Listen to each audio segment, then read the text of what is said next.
Olá, seja bem-vindo a mais um vídeo desse canal. Eu vou fazer uma pergunta genuína para a sua pessoa. Você já imaginou alguém cometer um crime, admitir que fez aquilo e mesmo assim a justiça precisar investigar se essa pessoa realmente tinha controle sobre suas ações? Bem, foi exatamente isso que aconteceu no julgamento de Frank Castle, o Justiceiro. E o mais interessante é que um especialista foi chamado para explicar ao tribunal como o cérebro, o trauma e a psicologia podem influenciar o comportamento humano. Mas, afinal, quem é esse profissional? O que ele faz? Será que um psicólogo realmente pode ajudar a decidir o destino de um criminoso? É sobre isso que vamos conversar hoje. Antes de começarmos, um contexto rápido para quem nunca assistiu a série. Frank Castle é um ex-fuzileiro extremamente treinado que perde toda a sua família após um ataque ligado ao crime organizado. Depois dessa tragédia, ele decide declarar guerra aos criminosos e passa a agir como um vigilante, eliminando aqueles que considera culpados. Só que em determinado momento, Frank acaba sendo julgado pelos seus crimes, e durante esse julgamento acontece algo muito interessante. Um especialista é chamado para explicar que Frank não é apenas um homem violento, ele é apenas alguém profundamente traumatizado. Ali entram assuntos como transtorno de estresse pós-traumático, lesões cerebrais e alteração no funcionamento da mente. Isso levanta uma grande pergunta: até que ponto uma pessoa é realmente responsável por tudo aquilo que ela faz? E é aqui que entra uma área muito interessante da psicologia, chamada psicologia forense. Diferente do psicólogo clínico, que atende pacientes para tratamento, o psicólogo forense trabalha diretamente com a justiça. Seu objetivo não é defender ninguém e também não é acusar. Seu trabalho é avaliar pessoas de maneira científica e fornecer informações que ajudam juízes, promotores e advogados a atenderem melhor um caso. Ele pode avaliar vítimas, testemunhas, adolescentes, presos e até pessoas acusadas de crimes muito graves. Tudo isso usando entrevistas, testes psicológicos, histórico de vida e diversas técnicas conhecidas pela ciência. No tribunal, ele atua como um perito, ou seja, alguém que fornece informações, conhecimento técnico e tudo isso para auxiliar na tomada de decisões.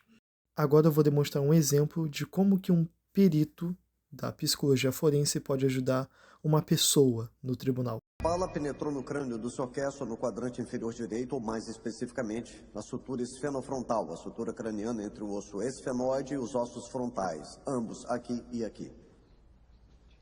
Creio que o meu perito está tentando explicar é que o meu cliente Frank Castle foi baleado, a queima-roupa, estilo execução na cabeça.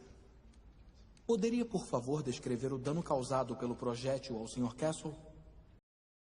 Alguns casos podem impedir ou até diminuir uma condenação.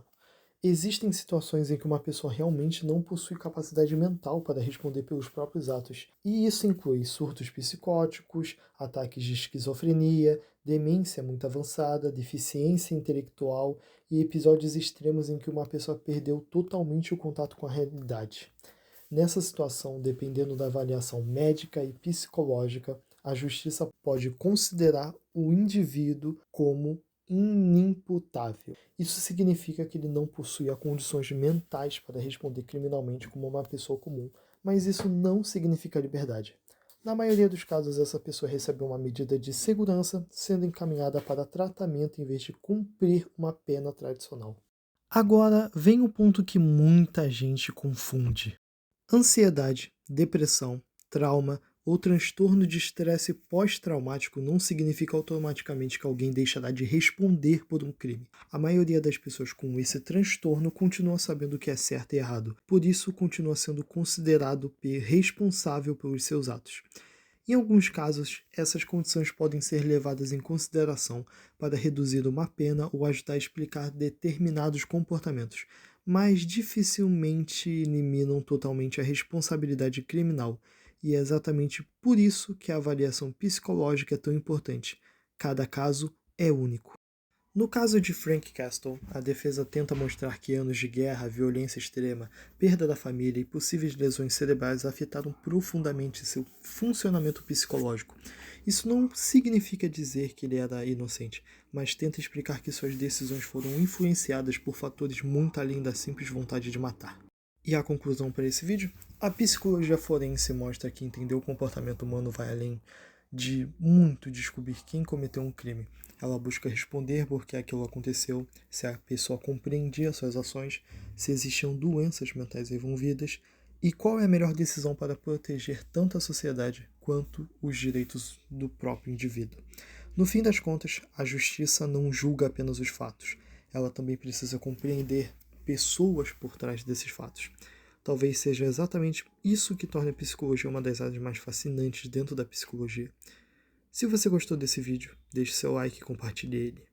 E eu vou deixar no final o do porquê o caso ele deu tão errado. Afinal, Frank fez a única coisa que não deveria ter feito. Ele se expôs demais. Ok? Eu sei o que eu fiz. Eu sei quem eu sou. E eu não preciso da ajuda de vocês.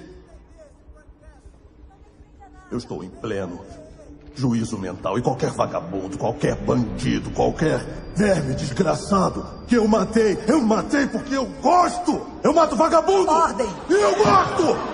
Eu tô sentado aqui, meu dedo tá coçando pra matar vagabundo. E vocês acham que vão me mandar pro hospício? O médico vai me ajudar a parar de fazer o que eu quero? Isso não vai acontecer! Comigo não vai, não! Vocês estão me chamando de Punisher, não é isso? O malvado do Punisher! Mas eu tô aqui! E se vocês querem, vocês vão ter! Eu sou o Punisher! Eu tô aqui! Vocês querem? Vão ter!